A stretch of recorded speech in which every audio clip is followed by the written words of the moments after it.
The practice maximum and perfect. তুমি যত বেশি অধ্যয়ন করবা, যত বেশি চেষ্টা করবা, তোমার যে মাথার মধ্যে, মেধার মধ্যে, ব্রেনের মধ্যে যে ছোট ছোট সেল আছে, এটা জাগ্রত করতে হলে তোমাকে অধিক পরিমাণ চেষ্টা করতে হবে। এরপরে তো যখন তোমার সেলগুলো জাগ্রত হয়ে যাবে, এরপরে তোমার মেধা হয়ে যাবে ফটোজেনিক। তুমি যা একবার দুইবার দেখবা মুখস্থ হয়ে যাবে। আনোয়ার শাহ কাশ্মীরি রহমাতুল্লাহি আলাইহি এত বড় আলেম ছিলেন, তিনি নিজেই বলেছেন, अगर किसी मजमून पर सरसरी तौर पर नजर पड़ गई है, अल्हम्दुलिल्लाह बकायत सबाहत 15 साल तक याद रह जाता है। তিনি কোনো কিছু একবার দেখছেন, কত বছর পর্যন্ত আর বলছেন না। अगर उम्मीद खुदाबंद कुद्दुस के जाते गिरामी पर के इंशाअल्लाह मौत तक नहीं बोलूंगा। যদি একটু ভালো ভালো মুখে দেখে গেছে, তাহলে তার বিশ্বাস আল্লাহর ইচ্ছায় মৃত্যু পর্যন্ত সেটা আর আমি বলি না। একবার খালি চোখ বুলাইয়া গেছে, করছে কি 15 বছর পর্যন্ত লাইন নম্বর শুদ্ধা, পৃষ্ঠা নম্বর শুদ্ধা মুখস্থ থাকতো। তার নাম হচ্ছে আনোয়ার শাহ কাশ্মীরি। তার ব্যাপারে বলা হতো মাকতাবাতুন আযীমাতুন হাইয়াতুন নাতিকা। তিনি ছিলেন চলতি ফিরতি জিন্দা একটা কুতুবখানা, দারুল উলুম। কথিত আছে মাশহুরুন ফি মাবাইন আলসিনাতিন নাস, মানুষের মধ্যে দারুল উলুম, দেওবন্দ মাদ্রাসার লাইব্রেরির কুতুবখানার সমস্ত কিতাব তার মুখস্থ ছিল। তিনি হচ্ছেন আনোয়ার শাহ কাশ্মীরি। তিনি তার মেধাকে, সেলগুলোকে জাগ্রত করেছেন। এর ব্যাপারে আরব বিশ্বে বলা হয়, আনোয়ার শাহ কাশ্মীরির পূর্বে 500 বছরের মধ্যে এমন ফটোজেনিক মেমোরির অধিকারী মানুষকে পৃথিবীতে আসে। আগামী 500 বছর পরে আসবে কিনা আমাদের জানা নেই। তোমরা হতে পারো আনোয়ার শাহ কাশ্মীরি, তোমরা হতে পারো কারি নাজমুল হাসান সাহেব, তোমরা হতে পারো আব্দুল হক, তোমরা হতে পারো বিশ্বসেরা হাফেজুল উস্তাদ আকিবুল ইসলাম আরাফাত। তোমাদের প্রথমে লাগবে আদব, উস্তাদের প্রতি ভক্তি, শ্রদ্ধা এবং উস্তাদের শাসন। এটি তোমাকে মানুষ করার জন্য অত্যন্ত গুরুত্বপূর্ণ একটি ভূমিকা পালন করে। আর সব থেকে যে তোমাদের পড়ার যে বরকত যেটা নষ্ট হয়, এটা হচ্ছে ছুটি। সাপ্তাহিক বৃহস্পতিবার আসলে তোমাদের বাবা মায়ের থেকে তোমরা বেশি উদাসীন বাসায় যাওয়ার জন্য। যে বিশ্বসেরা হাফেজদের উস্তাদ পেয়েছো তোমরা, সেই তাহফিজুল কোরআন ওয়াস সুন্নাহ। এরপরে এই মাদ্রাসা থেকে বিশ্বসেরা হাফেজ তিনি দেখেছেন না, নিজের হাতে তৈরি করেছেন। এই মাদ্রাসায় এসেছে হাফেজ জাকারিয়া, হাফেজ আব্দুল্লাহ মামুন সহকারে অসংখ্য আন্তর্জাতিক পর্যায়ের হাফেজ তৈরি করেছেন। এই তোমাদের সেই সুমহান উস্তাদ তোমরা খুব কাছ থেকে পেয়েছো, তার কাছ থেকে নিতে পারো। আমাদের ফুলপুরের মধ্যে কিংবা হালুয়াঘাট বা আশপাশের অনেক ইমাম, মাদ্রাসার শিক্ষকগণ ওনার কাছ থেকে দ্বীনের ইলম নিয়ে উপকৃত হচ্ছে, আর তোমরা তাকে সরাসরি সার্বক্ষণিকভাবে পেয়ে যাচ্ছ। এটা তোমাদের জন্য একটা গনিমত। সময়কে নষ্ট করবে না। আমি নাজমুল হাসান সাহেবের দামাল বারাকাতুহু ওনার মুখ থেকে বারবার শুনছি, সেই তাহফিজুল কোরআন ওয়া সুন্নাহর মহাপরিচালক, তিনি একটা কথা বলেছেন, ছাত্রদের বরকত নষ্ট হয় ছুটির মাধ্যমে। বাড়িতে সপ্তাহে সপ্তাহে কিংবা কয়েকদিন অন্তর অন্তর, 15 দিন, 1 মাস অন্তর অন্তর বাড়িতে যায়, 2 দিন থেকে আসে, পড়ার বরকত নষ্ট হয়ে যায়। এরপরে মাদ্রাসায় এসে বাড়িতে যে গার্ডিয়ানদের কাছে যে বক্তব্যটা দেয়, মাদ্রাসার খানা ভালো না, উস্তাদ ভালো না, মাদ্রাসার বিভিন্ন সমস্যা, ছাত্রদের সাথে মেল মহাব্বত নাই, উস্তাদ সবসময় শাসন করে, আমাকে কোনো আদরই করে না। এই যে সমস্যাগুলো, এগুলো কখন হয়? যখন তুমি ঘন ঘন ছুটি নিবে, পড়ার যে বরকতটা নষ্ট হয়ে যায়, এই বরকত আর তুমি পাও না, যার কারণে তোমার মাধ্যমে একটা অনীহা তৈরি হয়। এই জন্য তুমি পরবর্তীতে বিভিন্ন সমস্যা, হুজুর সমস্যা, মাদ্রাসা সমস্যা, খানার সমস্যা, গোসল করতে পারি না, নানান ভাবে এই সমস্যাগুলো তোমাকে পীড়া দেয়। এটি মিথ্যাভাবে তোমাদের গার্ডিয়ানকে তোমাদের বলতে হবে। এই জন্য তোমাদের ছুটি ছাটার ব্যাপারে খুবই, এই ব্যাপারে তুমি ভেলার থাকে। মাদ্রাসা যখন বন্ধ হবে, উস্তাদ যখন গাইড করবে, তখন তুমি যাবে। এই জন্য তোমাদের সামনে আমার অত্যন্ত উদারভাবে আমি যে কথাটা বলবো, সেই কথাটা হলো, আল্লাহ পাক তোমাকে নিঃসন্দেহে তোমাকে পছন্দ করেছেন, তোমার কল্যাণ দিবেন, ফিকাহুদ দ্বীন, দ্বীনের ইলম শিক্ষা দিবেন, এটা আল্লাহ তাআলার ইচ্ছা। এই জন্য দুনিয়াতে অনেক মানুষ আছে, তোমার এলাকায় অনেকে আছে, তাদেরকে তো আল্লাহ তাআলা আনেননি, তোমাকে আনছেন। এই জন্য তুমি শুকরিয়া মাহসুস, সবসময় শুকরিয়া আদায় করবে। এবং তোমাকে প্রথমে যেটা করতে হবে, তোমার নিজের জন্য দোয়া করতে হবে আল্লাহর কাছে। কার কাছে?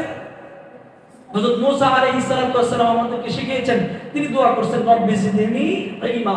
সূরা মারইয়ামের মধ্যে এই আয়াত আছে, রব্বি জিদনি ইলমা। এটা নিজের ইলমের জন্য দোয়া করতে হবে, 1 নাম্বার। 2 নাম্বার হচ্ছে নিজের বাবা মা 10 মাস 10 দিন যেই মা গর্ভে লালন করেছে, প্রসব ব্যথা সহ্য করেছে, বাবার কষ্টার্জিত সম্পদ থেকে অর্থ দিয়ে তোমাকে পড়াশোনা করার মতো সুযোগ দিয়েছে, তোমাকে চার দোকানে কিংবা কোনো কর্মসংস্থানে না দিয়ে তোমাকে টাকা দিয়ে পড়াচ্ছেন। এই জন্য বাবা মার সুস্থতা, তাদেরকে নেক হায়াত, নেক আমলের জন্য আল্লাহর কাছে দোয়া করতে হবে। 3 নাম্বার, উস্তাদদের সকলের প্রতি দোয়া করতে হবে মুনাজাতের মাধ্যমে, আল্লাহ তুমি আমার উস্তাদকে সুস্থ রাখো, উস্তাদের হায়াতকে লম্বা করে দাও, উস্তাদের হায়াতের মধ্যে বারাকাত দান করে দাও, উস্তাদ যেন আমাদেরকে সুন্দরভাবে পড়াতে পারে, সবসময় সুস্থ রাখো, সমস্ত ক্লান্তি তুমি দূর করে দাও। 4 নম্বর, তোমাকে দোয়া করতে হবে সেই প্রতিষ্ঠানের জন্য, তুমি যে প্রতিষ্ঠানে পড়ছো সে আজকে দারুত তাহফিজ ওয়াস সুন্নাহ মাদ্রাসা যে তুমি পড়ছো, এই প্রতিষ্ঠানের জন্য আল্লাহর কাছে মুনাজাতে দোয়া করবে, আল্লাহ এই মাদ্রাসার যত জরুরত আছে তুমি মিটায় দাও, তুমি গায়বী খাজানা থেকে তুমি পূরণ করে দাও। এই যে এত সুন্দর স্ট্রাকচার, যে মাদ্রাসা পুরোপুরিতে অনেক আছে, এত সুন্দর পরিপাটি যে একটি প্রতিষ্ঠান তোমরা পেয়েছো, সেই সাথে বিশ্বসেরা একজন হাফেজ উস্তাদ পেয়েছো, এবং যে মাদ্রাসার মধ্যে আধুনিক টেকনোলজি দ্বারা যে সুন্দরভাবে সুসজ্জিত করা হয়েছে সেটি অনেক মাদ্রাসায় নাই।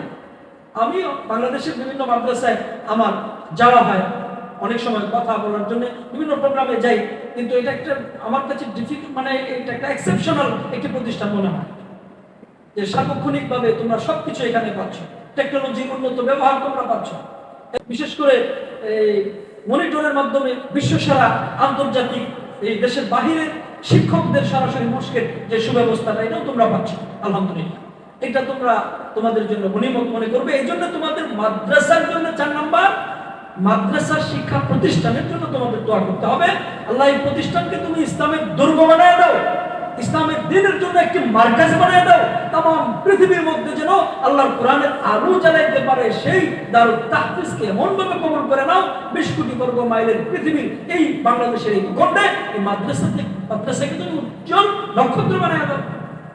5 নম্বর, দোয়া করতে হবে মাদ্রাসার সাথে সংশ্লিষ্ট খায়রকা হিতাকাঙ্ক্ষী যারা বুদ্ধি, পরামর্শ, অর্থ, টাকা, সম্মান দিয়ে দোয়া করেছেন। বিশেষ করে তোমরা যার জন্য দোয়াটা করবে, যে মাদ্রাসার জন্য যিনি জায়গাটা দিয়েছেন, যিনি চোখের পানি ফলাইছেন, নীরবে কান্নাকাটি করছেন, মাদ্রাসার জন্য বিভিন্ন ধারে ধারে উলামায়ে কেরামের কাছে দোয়া চেয়েছেন, এই বিশ্বসেরা হাফেজ উস্তাদ আকিবুল ইসলাম আরাফাত সাহেব দামাত বারাকাতুহুম, ওনার সম্মানিত এবং গর্বিত পিতা মরহুম আব্দুল সত্তার সাহেব রহমাতুল্লাহি আলাইহি, তার জন্য মুনাজাতের চোখের পানি ফেলে তোমরা দোয়া করবে। উনি যদি এই কোটি টাকার সম্পত্তি এটা মাদ্রাসার জন্য না দিতেন, তিনি করার কোনো সুযোগ পেত না। তো ওনার মানসিকতা আল্লাহ তাআলা এমন দিয়েছেন, জীবনের শেষ সময়টা খুব কাছ থেকে দেখেছি ওনার জন্য। আল্লাহ তাআলার কাছে বিনয় মনোনীত চিত্তে আল্লাহর কাছে একটা আরজ করি, আল্লাহ তাআলা যেন এই আব্দুল সত্তার কাকাকে জান্নাতের সর্বোচ্চ আলা মাকাম দান করেন। তোমরা সকলে বলো আমিন। এইভাবে যারা মাদ্রাসার সাথে যারা খায়ের হিতাকাঙ্ক্ষী আছে তাদের জন্য দোয়া করতে হবে। এরপরে আল্লাহ তাআলা অন্যের জন্য যদি তুমি দোয়া করো, আল্লাহ তাআলা সেই দোয়াটার বিনিময়ে তোমার জীবনকেও পরিবর্তন করে দিতে পারে। ঠিক না? ইমাম শাফি রহমাতুল্লাহি আলাইহি, তোমরা নাম শুনে থাকবে ইমাম শাফি রহমাতুল্লাহি আলাইহি, তিনি জামানার একজন ইমাম ছিলেন এবং মাযহাবের গুরুত্বপূর্ণ 4 জন মহাবীর, 4 জন মহা ইমামের মধ্যে অন্যতম একজন ইমাম হচ্ছে ইমাম শাফি রহমাতুল্লাহি আলাইহি। তিনি তার উস্তাদের কাছে গিয়ে বললেন, উস্তাদজি আমার তো পড়া মনে থাকে না। কি মনে থাকে না? পড়া মনে থাকে না। ইমাম শাফি রহমাতুল্লাহি আলাইহি কে তার উস্তাদ বললেন, হে শাফি তুমি গুনাহ ছেড়ে দাও, গুনাহ ছেড়ে দাও, তোমার পড়া মনে থাকবে। গুনাহ কাকে বলা হয়?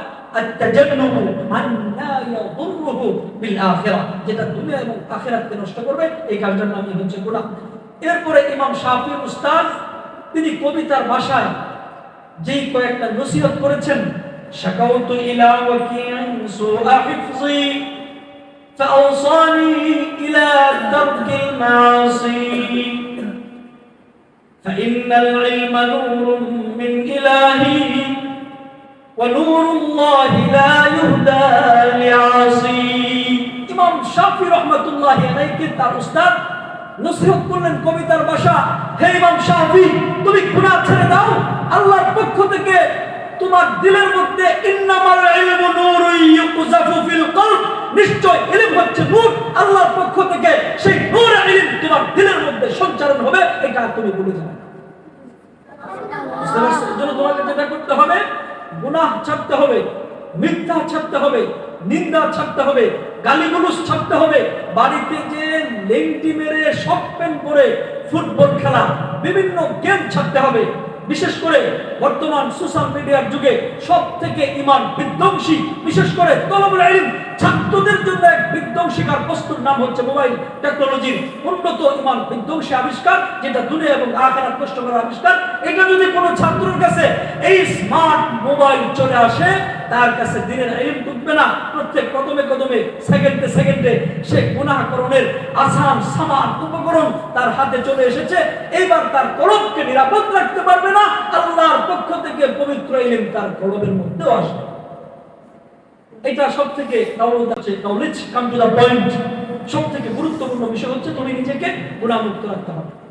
এক নম্বর, তোমাকে মিথ্যা ছেড়ে দিতে হবে, মিথ্যা ছেড়েই দিতে হবে, মিথ্যা বলাই যাবে না কোনোভাবে, হাস্য করবা এটা চলবে। এই জন্য আমি তোমাদেরকে সব থেকে আজকের আলোচনার সামারি হচ্ছে আমার এই, তুমি আদব বলা হবে, ছুটি ছাটা আবেদন কম করবে, অজুহাত কম দেখাবে, প্রচুর পরিমাণ, এটাকে মান জাদ্দা ওয়াজাদা আরবি পরিভাষায় বলা হয়, প্রচুর পরিমাণ তোমাকে চেষ্টা করতে হবে।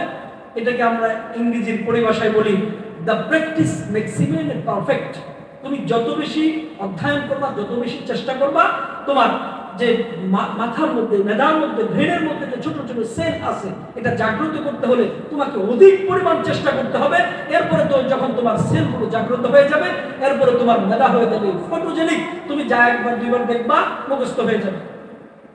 আনোয়ার শাহ কাশ্মীরি রহমাতুল্লাহি আলাইহি এত বড় আলেম ছিলেন, তিনি নিজেই বলেছেন, अगर किसी मजमून पर सरसरी तौर पर नजर पड़ गई है, अल्हम्दुलिल्लाह बकायत सबहात पर मिसाल तक याद रह जाता है। তিনি কোনো কিছু একবার দেখছেন, কত বছর পর্যন্ত আর বলছেন না। अगर उम्मीद खुदाबंद कुद्दुस के जात गिरामी पर के इंशाअल्लाह मौत तक नहीं भूलूंगा। যদি একটু ভালো ভালো রূপে দেখে গেছে, তাহলে তার বিশ্বাস আল্লাহর ইচ্ছায় মৃত্যু পর্যন্ত সেটা আর আমি বলি। একবার খালি চোখ বুলাইয়া গেছে, করছে কি 15 বছর পর্যন্ত লাইন নম্বর শুদ্ধ, পৃষ্ঠা নম্বর শুদ্ধ মুখস্থ থাকতো। তার নাম হচ্ছে আনোয়ার শাহ কাশ্মীরি। তার ব্যাপারে বলা হতো মাকতাবাতুন আযীমাতুন হাইয়াতুন নাতিকা। তিনি ছিলেন চলতি ফিরতি জিন্দা একটা কুতুবখানা, দারুল উলুম কথিত আছে মাশহুরুন ফি মাবাইনাল জিনাতিন নাস। মানুষের মধ্যে দারুল উলুম দেওবন্দ মাদ্রাসার লাইব্রেরির কুতুবখানার সমস্ত কিতাব তার মুখস্থ ছিল। তিনি হচ্ছেন আনোয়ার শাহ কাশ্মীরি। তিনি তার মেধাকে, সেলগুলোকে জাগ্রত করেছেন। এর ব্যাপারে আরব বিশ্বে বলা হয় আনোয়ার শাহ কাশ্মীরির পূর্বে 500 বছরের মধ্যে এমন ফটোজেনিক মেমোরির অধিকারী মানুষকে পৃথিবীতে আসেনি। আগামী 500 বছর পরে আসবে কিনা আমাদের জানা নেই। তোমরা হতে পারো আনোয়ার শাহ কাশ্মীরি, তোমরা হতে পারো তারি নাজমুল হাসান সাহেব, তোমরা হতে পারো আব্দুল হক, তোমরা হতে পারো বিশ্বসেরা হাফেজুল উস্তাদ আকিবুল ইসলাম আরাফাত সাহেব। তোমাদের আরো উস্তাদ আছে, মাওলানা হাফেজ, তোমাদের যে হেফজ যে টিচার হাফেজ উবাইদুল্লাহ সাহেব আছেন, আরেকজন উস্তাদ আছেন। সকলেই তোমাদেরকে চেষ্টা করছেন, তাদের প্রতি তোমাদের ভক্তি, শ্রদ্ধা, সম্মান সবসময় এটা যেন অটুট থাকে, এবং সর্বোপরি তোমরা গুনাহ থেকে মুক্ত থাকবে। আল্লাহর কাছে সবসময় নিজের জন্য দোয়া করবে, তাহাজ্জুদের নামাজে দোয়া করবে, আর অনেক প্রচুর পরিমাণ তোমাদের চেষ্টা থাকতে হবে।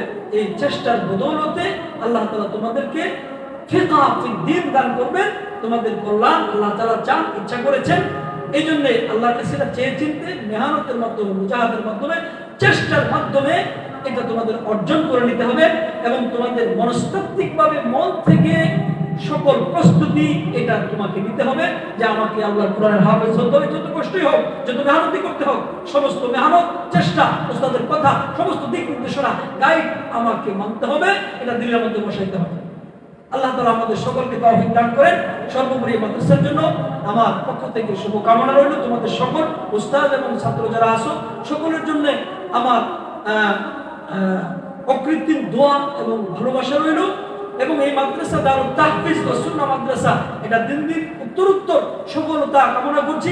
বিশ্বের মানচিত্রের মধ্যে যেন আল্লাহ তাআলা এই দারুত তাহফিজ ওয়া সুন্নাহ মাদ্রাসাকে কবুল মঞ্জুর করেন। তোমরা সকলে বলো আমিন।